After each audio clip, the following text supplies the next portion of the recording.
गली में तोरा धरैनी रे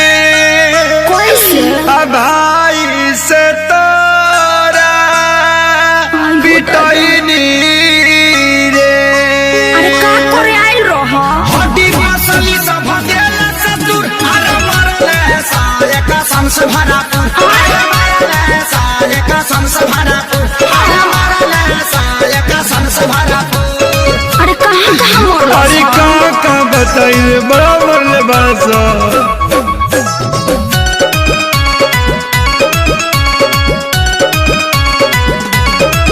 मुँह खोला होट बलेटवा खिया दी अब नया राजा हरदी पिया दी। 45 मरद नहीं झरला पानू न दारा बात मीठा मीठा जानी कारा।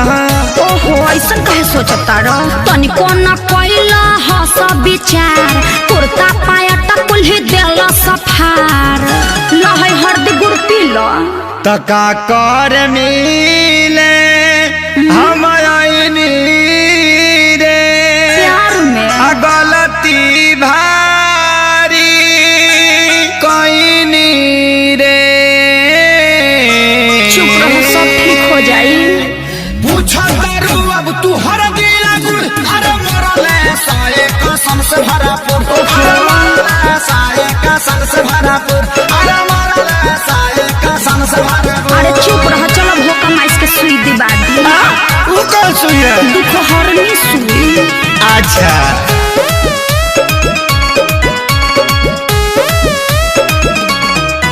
मरल सन जैसे मारे कसाई पापी हो बड़ी बारे सभाई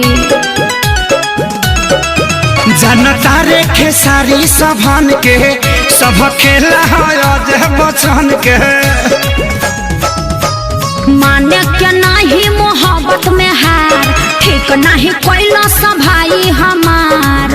अरे हेला कोई मारेला अरे इज्जत अपन हम लुटैनी रे सोनू के बात में पड़क